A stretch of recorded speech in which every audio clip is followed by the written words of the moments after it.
अजीत दादा का सपोर्ट है। अजीत दादा खुद ही आए हैं ना इसमें। अजीत दादा खुद आए, उन्होंने शपथ ग्रहण किया है, उनके सब साथी साथ में हैं, इसलिए विकास के मुद्दे पर वो आए हैं। जब कोई पार्टी में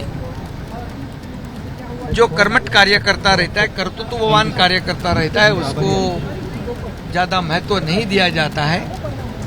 उसको मतलब क्या बोलते हैं, उसमें सेकेंडरी समझा जाता है। तो उसमें ऐसे इसीलिए ऐसी घटनाएं होती है।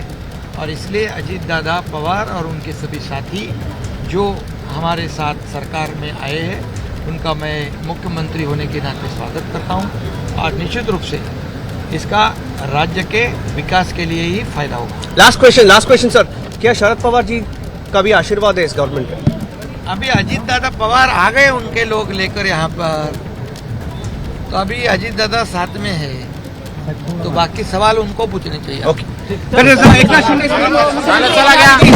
आपने सुना, उनका कहना है कि अजीत पवार खुद आए और उनका स्वागत है, पार्टी में मिलकर आगे महाराष्ट्र के विकास के लिए काम करेंगे। जितेंद्र लगातार हमारे साथ बने हुए हैं, तो उनको हमारे साथ आना चाहिए। वो आज आ गए, इसकी हमें खुशी है।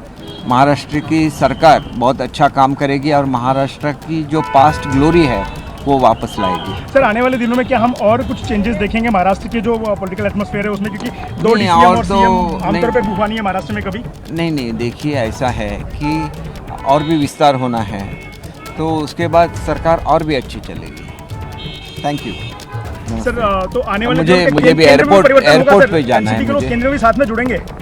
वो तो मोदी साहब का निर्णय रहेगा, इसके बारे में मैं क्या बोल सकता हूं। लोकसभा और राज्यसभा के जो सांसद हैं एनसीपी के, क्या उन्होंने आने की बात कुछ की है? देखिए हमारे तो मंत्री बनने वाले इतने हम, मुझे मालूम है, इससे ज़्यादा मैं क्या बोल सकता हूँ। वो जो पेपर में आता है वो तो मोदी साहब के ऊपर है, हमारे पास जी कुछ नहीं है। धन्यवाद। Thank you. तो शिंदे गुट के नेता को भी आपने सुना, सभी का स्वागत उन्होंने किया है और महाराष्ट्र के विकास के लिए आगे मिलकर हम काम करेंगे।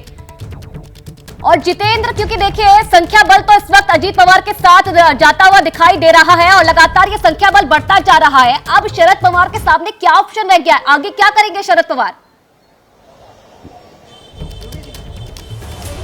जी हाँ, बिल्कुल ये बड़ा सवाल है कि अब आगे शरद पवार क्या करने वाले हैं, क्योंकि पिछली बार जब अजीत पवार ने बगावत की थी तो उन्होंने एक प्रेस कॉन्फ्रेंस करके सीधे ये कहा था कि जो भी विधायक अजीत पवार के साथ में गए हैं वो शाम तक वापस वाईबी चौहान सेंटर लौट आए, जहां पर कि उन्होंने प्रेस कॉन्फ्रेंस ली थी। नहीं तो उनके खिलाफ दल बदल कानून के तहत कार्रवाई की जाएगी। लेकिन अब ये देखना दिलचस्प होगा कि ऐसी स्थिति में जब ये माना जा रहा है कि 35 विधायक अजीत पवार के साथ गए हैं, ऐसे में क्या दल बदल कानून लागू होता है? तो ऐसे में दल बदल कानून लागू होता नहीं नजर आता। जो सांसद हैं, 5 सांसद हैं महाराष्ट्र में एनसीपी के, उनमें से 3 सांसद जो है वो बताया जा रहा है कि अजीत पवार के साथ में जा रहे हैं। तो पूरी तरह से उसी पैटर्न पर, जिस पैटर्न पर पिछले साल शिवसेना की बगावत हुई थी, उसी पैटर्न पर इस साल 1 साल 2 दिनों के बाद सीधे एनसीपी की भी बगावत उसी तरह से हुई है। और यहां मैं आपको बता दूं कि ये बगावत, इसकी सुगबुगाहट जो है बीते कई दिनों से सुनाई पड़ रही थी।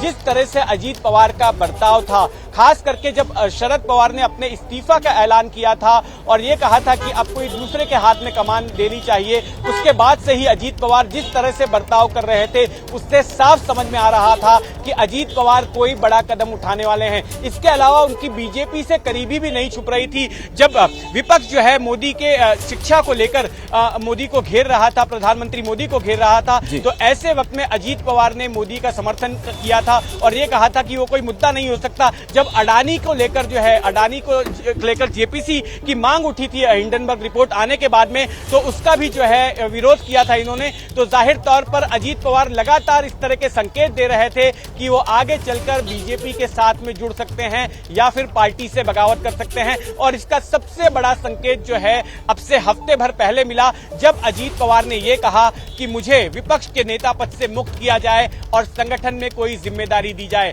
तब से ही अंडरकरंट मिलने शुरू हो गए थे कि अजीत पवार जल्द ही इस तरह का कोई कदम उठा सकते हैं। जैसे ही घड़ी का काटा दोपहर 2:30 पे आए, बबीता जी का दिल सास बहू साजिश के लिए मचल जाए। और ये है इनकी बहू, पूरे दिन ऑफिस की टेंशन हो जाए गॉन जब ये करें अपना फेवरेट शो फ्री टाइम पे ऑन। इनकी तरह आप भी देखिए अपना फेवरेट शो अपने टाइम पर और डाउनलोड कीजिए एबीपी लाइव ऐप अपने स्मार्ट टीवी पर।